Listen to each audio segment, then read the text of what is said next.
फेटफ ये एक वो आलमी इदारा है जिसके दुनिया भर में सारे ही बड़े और तरक्की याफ्ता ममालिक तकरीबन 40 ममालिक मेंबरान हैं, जबकि बाकी सारी दुनिया इसे मानती है। इस इदारे का जो बुनियादी और अवलीन मकसद है ये दुनिया भर में मनी लॉन्ड्रिंग, शिद्दत पसंदी या दहशत गर्दी में इस्तेमाल होने वाली जो पैसा है इसको रोकना है। यानी दहशत गर्दी और शिद्दत पसंदी में इस्तेमाल होने वाले पैसे की गर्दन को दबोचना है। FATF ने 40 सिफारिशात का एक एक्शन प्लान बना रखा है जिसके तराजू में रखकर ये किसी भी मुल्क को तोलता है और उस पर अमल करने वाले ममालिक को जो वाइट लिस्ट में हैं, जबकि अमल ना करने वाले कुछ ममालिक ग्रे या फिर ब्लैक लिस्ट में डाल दिए जाते हैं। ब्लैक लिस्ट वाले ममालिक पर खौफनाक पाबंदियां लगा दी जाती हैं और अगर ये मुआशी पाबंदियां लग जाएं तो बाकी ममालिक इस मुल्क के साथ खरीदो फरोख्त किसी किस्म का ताल्लुक तिजारत नहीं करेंगे, तिजारत ज़ीरो हो जाती है। यह सिर्फ यही नहीं, वर्ल्ड बैंक और IMF जैसे मालियाती इदारे कर्जे देने के लिए भी पहले फेटफ जैसे इदारों को बुनियाद बनाकर हमें पैसा देते हैं। ऐसे में तीसरी दुनिया का गरीब मुल्क होते हुए या कमज़ोर मैशियत होते हुए जेब में रखने वाले ममालिक जैसे पाकिस्तान है, इन जैसे इदारों की अहमियत और ताकत और भी बढ़ जाती है। लिहाजा फेटफ जैसे इदारे को हल्का लेना अपने पाँव पर कुल्हाड़ी मारने के बराबर है। इसी वजह से मौजूदा हुकूमत हत्ता कि पिछली हुकूमत और नेशनल सिक्योरिटी के इदारे पाकिस्तान को फेटफ की तमाम शराइत मानकर हर सूरत और किसी भी कीमत पर ग्रे लिस्ट से निकालना चाहते हैं। वैसे तो पाकिस्तान 2013 से 2016 तक मुस्लिम लीग नून की हुकूमत में भी फेटफ की ग्रे लिस्ट में रहा है, लेकिन मैं बात शुरू करती हूँ मौजूदा हुकूमत से। जब पाकिस्तान को 2018 में अमेरिका और बरतानिया के कहने पर ग्रे लिस्ट में डाला गया तो पाकिस्तान के माली निज़ाम और कवानीन को FATF की 40 में से 13 सिफारिशात के ऐन मुताबिक ही पाया गया, जबकि बाकी 27 सिफारिशात पर अमल दरामद करने के लिए 1 साल का वक्त दिया गया था। ताहम फरवरी तक पाकिस्तान सिर्फ तकरीबन 20 सिफारिशात पर ही अमल कर सका, लिहाजा बाकी 13 सिफारिशात पर भी अमल दरामद करवाया गया, इसलिए ग्रे लिस्ट में रखा गया। फिर 2-3 इजलास हुए और अब आखिरी बार पिछले महीने 26 सिफारिशात पर काम मुकम्मल हो गया और सिर्फ एक शिक यानी मुश्तबा अफराद की तफ्तीश, प्रोसिक्यूशन और सजाएं दिलवाने का काम जारी है। और ये सब मानने के बावजूद फेटफ ने पाकिस्तान को ग्रे लिस्ट से नहीं निकालना। यहाँ तक पहुँचना भी इतना आसान नहीं था। पाकिस्तानी इदारों ने फेटफ की बातें मानते हुए, शराइत मानते हुए बहुत से मुश्तबा लोगों को गिरफ्तार किया, कई मजहबी जमातों पर पाबंदियां लगाई, बैंकों के निज़ाम में बड़ी बड़ी इस्लाहात की गई। 27 सिफारिशात में से तकरीबन लगभग 15 पर तो बाकायदा कानून साजी भी करना पड़ी, यानी उन्हें कानूनी शक्ल देकर लागू किया गया। जमातुद दावा के हाफिज सईद और ज़कीर रहमान लखवी को कई सालों की कैद की सजाएं भी सुनाई गई। लेकिन हुआ क्या, पाकिस्तान इतना लंबा चक्कर काटकर भी वहीं का वहीं यानी ग्रे लिस्ट में ही रखा गया। ग्रे लिस्ट में रखने पर ही पाकिस्तान नहीं, दुनिया के मुहज़्ज़िब मुल्क भी हैरान और परेशान है, जिस पर हमारे वज़ीर ख़ारजा शाह महमूद कुरैशी ने तो यहाँ तक कह दिया कि इसके बाद भी फेटफ का ये जो फैसला है ये टेक्निकल नहीं बल्कि सियासी है।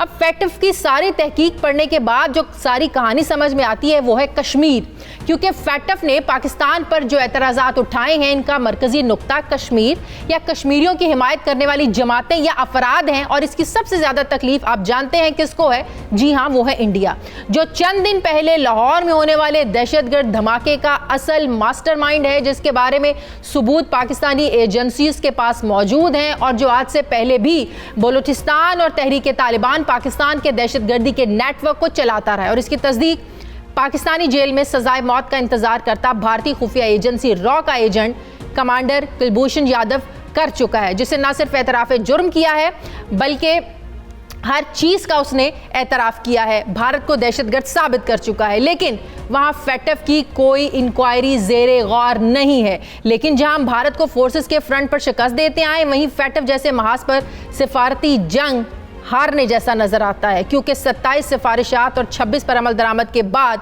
ऐसे फैसले की वजह क्या सिर्फ प्रोपेगेंडा और मनफी सियासत ही रह जाती है? इस पर हमारी सिफारतकारी पर क्या सवालात उठते हैं, इस पर मैं बात करूंगी। मुझे ज्वाइन कर रहे हैं दिफाई तज्जियाकार जनरल रिटायर्ड एजाज अवान साहब। अस्सलाम वालेकुम, बहुत बहुत शुक्रिया जनरल साहब आपका। वालेकुम अस्सलाम शादिया। जनरल साहब, जिस तरह मैंने इंट्रो में कहा कि पाकिस्तान ने लगातार कोशिशें की हैं, फेटफ की तमाम शराइत पर काम भी किया है, अमल दरामद भी किया है, बहुत सारे मामलात पर कानून साजी भी की है, क्या अब सिर्फ सिफारतकारी का मसला रह जाता है? क्योंकि शाह महमूद कुरैशी साहब भी कह रहे हैं कि ये अब ये एक सियासी मसला बन गया है, क्योंकि हमने बहुत सारे पॉइंट्स को मीटअप भी किया है, अमल दरामद भी किया है, तो यहाँ कहीं ना कहीं हमारी कमज़ोर सिफारतकारी भी है सर? جی نہیں، کمزور سفارتکاری نہیں ہے شازیہ، یہ ایک پولیٹیکل کوارسو ٹول ہے FATF۔ اگر آپ دیکھیں دو ملکوں کو مثال سامنے رکھیں تو کیا افغانستان میں منی لانڈرنگ اور دہشت گردی کی سپورٹ نہیں ہو رہی؟ افغانستان کا تو نام نہیں ہے، نہ گرے لسٹ میں نہ بلیک لسٹ میں ہے۔ بالکل۔ پھر سری لنکا کے اوپر بھی یہی شرائط لگائی گئی تھی اور انہوں نے صرف 6 سے 8 پر عمل کیا اور ان کا نام گرے لسٹ سے نکال دیا گیا ہے۔ تو پاکستان کو کیوں رکھا گیا؟ اور یہ جو شک ابھی ہے جہاں پہ بات 26 سے 27 پہ نہیں جا رہی، یہ ایسا ٹول ہے جس کے اوپر بہت بحث ہو سکتی ہے اور اس پہ کبھی ہم پورے نہیں اتر سکتے۔ مشتبہ افراد کے خلاف تحقیقات اور مقدمات، کون ہے وہ مشتبہ افراد؟ اگر وہ کل ڈاکٹر قدیر کا نام ان میں ڈال دیں تو کیا آپ ان کے اوپر مقدمات چلائیں گے؟ کیونکہ یہ ایک کوارسو ٹول ہے جس کے لیے میں نے آپ کو کہا، اگر آپ افغانستان کو دیکھیں تو گلبدین حکمت یار وہ شخص ہے جس کو یونائٹڈ نیشن نے دہشت گرد قرار دیا تھا اور اس کا نام دہشت گردوں کی لسٹ میں تھا۔ آج وہ شخص امریکہ کے کہنے پر یونائٹڈ نیشن کی لسٹ سے پرامن بھی ہو گیا اور حکومت میں شراکت دار بھی ہے۔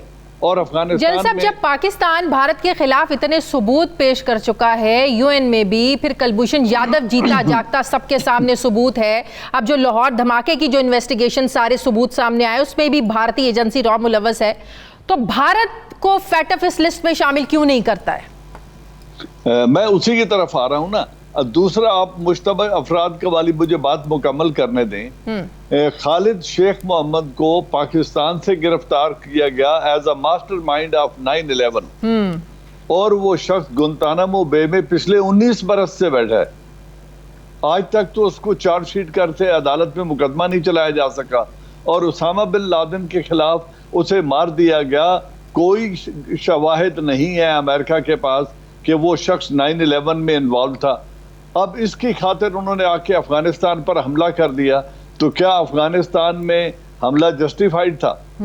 تو میں یہ ہندوستان کی آپ نے بات کی، چونکہ ہندوستان کو امریکہ اور ویسٹ نے استعمال کرنا ہے چین کے خلاف، لہذا اس کے تمام گناہوں پر پردہ ڈالنے کے لیے یہ تیار ہے۔ دے لک دی ادر وے۔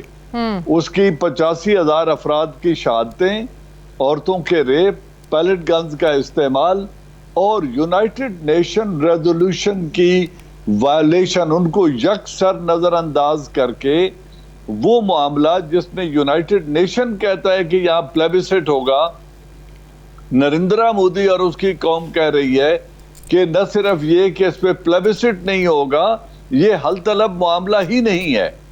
تو وہاں یونائٹڈ نیشن کے آئین، یونائٹڈ نیشن ریزولوشن کی دھجیاں اڑا دی گئیں، انسانی حقوق کی دھجیاں اڑا دی گئیں اور ایک ایسا بے مثال کرفیو نافذ کیا گیا ظالمانہ کشمیر کے عوام کے اوپر۔ تو اب آپ مجھے بتائیں ان انوائرمنٹ کے اندر کون سا انصاف ہوتا آپ کو نظر آتا ہے؟ تو امریکہ کو پاکستان کی بھی تو ضرورت ہے افغانستان میں سے نکلنے کے لیے، ایون انخلا کے بعد بھی، تو پاکستان کے ساتھ یہ سلوک کیوں؟ افغانستان کے بعد ہماری ضرورت ان کی نظر میں بہت کم ہو گئی ہے، کیونکہ وہ جو کچھ کرنا چاہتے تھے وہ کر کے وہاں سے ان کو طالبان نے نکال دیا۔ اس میں ایک اور بات نوٹ کریں کہ ہم پر مسلسل 20 برس الزام لگا کہ آپ طالبان کو اپنا انفلوئنس استعمال کر کے آپ ان کو امن پر، سیز فائر پر اور نان وائلنس پر قائل نہیں کر رہے اور آپ انہیں ڈائیلاگ ٹیبل پہ ہمارے ساتھ بٹھا نہیں رہے۔ دوسری طرف جبکہ ہم انہیں کہتے رہے کہ ہمارا انفلوئنس ضرور ہے، وہ ہمارے پیڈ ملازم نہیں ہے، ہمارا ان پر کنٹرول نہیں ہے۔